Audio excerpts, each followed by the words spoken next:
Hello guys, my name is Danny and this is my 66 Mustang. First of all, welcome to my YouTube channel. This is our first video. I'm really happy doing this, so I just want to share you guys all the information that I found just doing the restoration of this car. Today we're going to be working on a cooling system, an aluminum radiator with electrical fans, some problems that I've been through, but I'll show you guys how it looks like. Let's dive in. Okay guys, so this is the kit that we're going to install on the car. It's from Cold Case. It's an aluminum radiator with aluminum shroud and 2 electrical fans. There's a reason that I choose this kit after all the research that I did.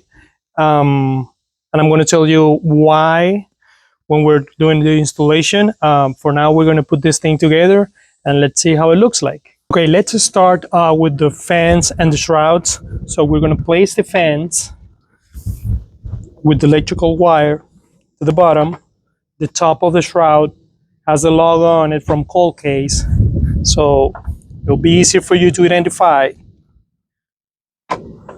Something like this. And the kit comes with some kind of clips because the holes on the fans, they don't match the shroud, so we're gonna add those clips to match the holes on the shroud,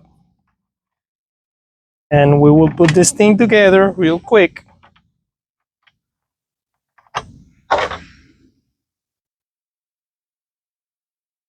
Okay, now that we have the clips in place, we're gonna line up all the holes like that.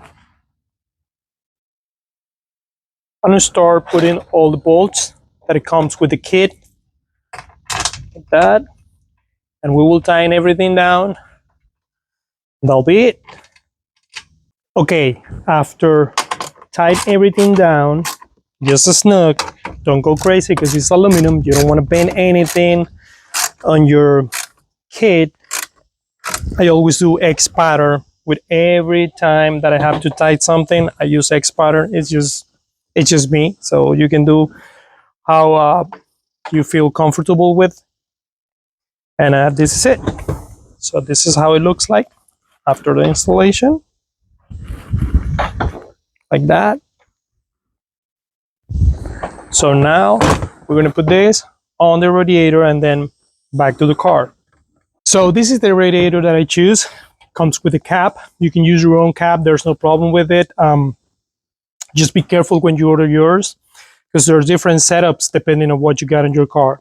In my case, I have the thermostat on the passenger side and the water pump on the driver's side. So be careful with that because in some cases, depending on the setup, you can get those holes on the same side. So it's up to you. Also, if you have a manual transmission or an automatic, there's a difference too. So in my case, I have a manual, so I don't need the cooler for the transmission. So if your car is automatic, you need to look for the one that comes with the connections here for the transmission cooler. So let's go this way and let's install the shroud with the fans. Be careful with the wires, don't pinch the wires. Okay, so the holes line up. Basically the shroud cover everything. That's good. And you have the logo on top.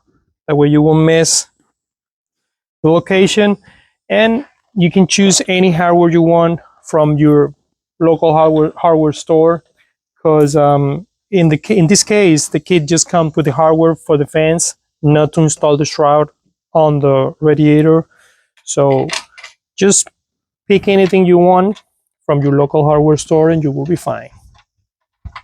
Okay, after tighten everything down, okay, this is how it looks like. It's a little heavy. So we got the radiator, shroud and fans in place. Now it's time to go into the car.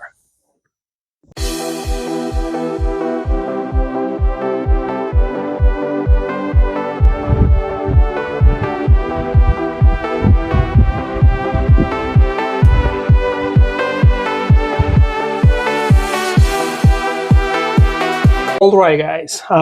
Originally for a 66 Mustang, the radiator, it's like this big. It's smaller than the one that I got, and use just one electrical fan, which was a problem because the thickness of the whole assembly is going to hit my water pump pulley. So that's why I decided to go with a bigger radiator with two fans. That way I can use the gap in the middle to clear the water pump pulley.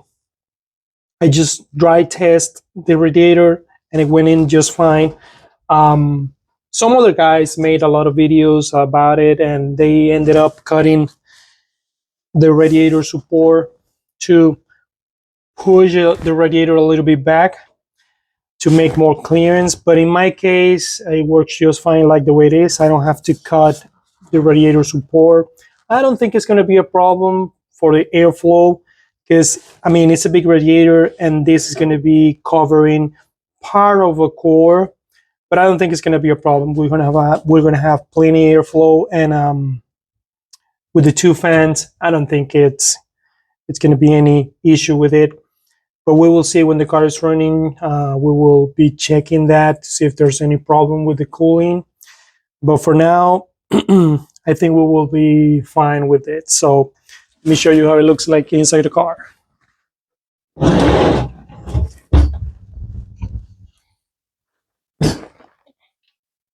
Just gotta be careful dropping this thing in.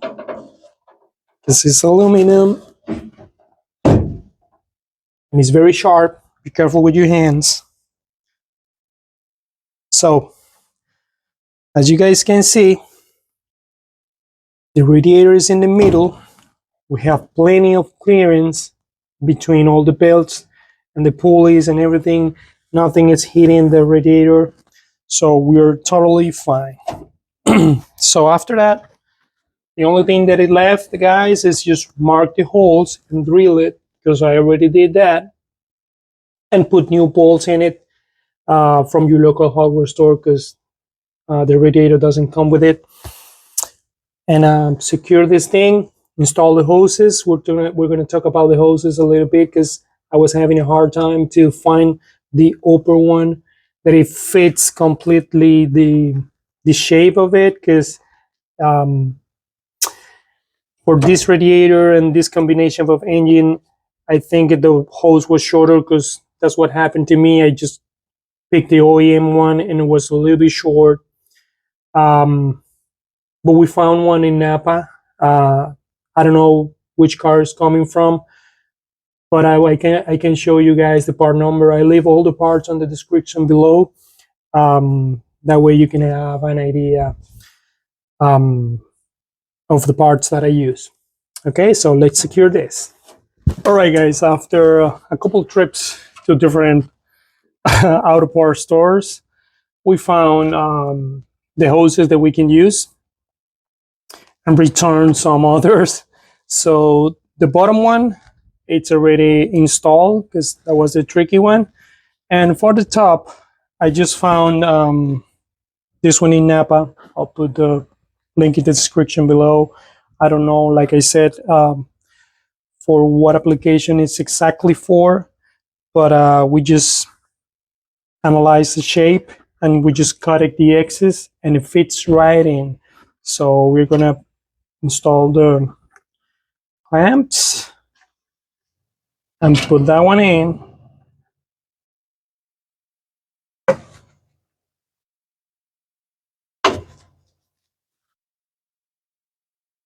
It's in.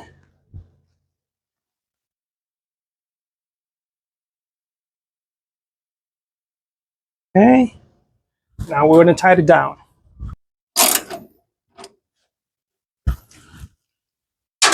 Okay, we're good to go. All right, guys, everything is in place. Basically, that's the whole installation process. We have a couple of hoses more to install, but that will be later on. One of the hoses is here at the nipple. We need to install a small hose and a tank to catch all the overflow.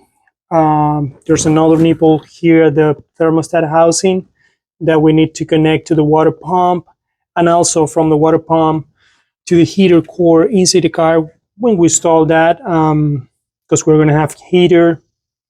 But basically, that's pretty much it for now. I just want to say thank you for watching the video. If you like it, just give us a thumbs up. If you have any opinion or any questions, you can comment or you can email me. We will be more than happy to hear anything from you guys, any feedback. Like I said, I'm not a professional. I'm just an entrepreneur. I'm just finding my way out of this project and make it happen. So thank you so much.